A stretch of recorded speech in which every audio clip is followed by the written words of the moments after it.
बहुत समय पहले एक गांव में एक किसान रहता था।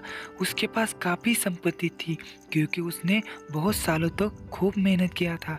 उसके पास बहुत बड़े बड़े खेत थे, पर वो बहुत दुखी था क्योंकि उसके बेटे बहुत आलसी थे।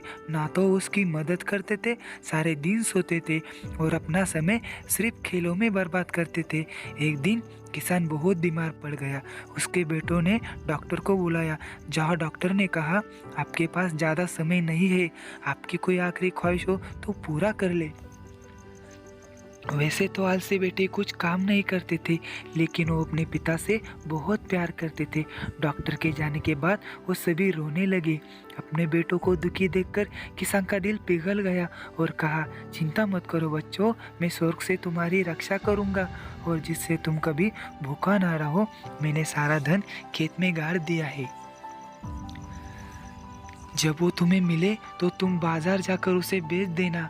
जिंदगी भर के लिए वो तुम्हें काम आएगा। कुछ ही समय के बाद किसान की मौत हो गई।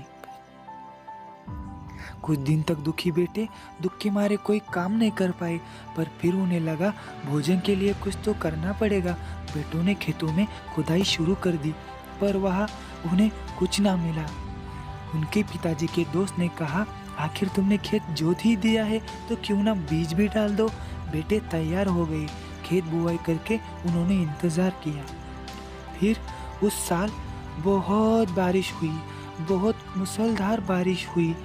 एक दिन वो उठे तो उन्होंने हवा में लहराते हुए अपनी फसल देखी।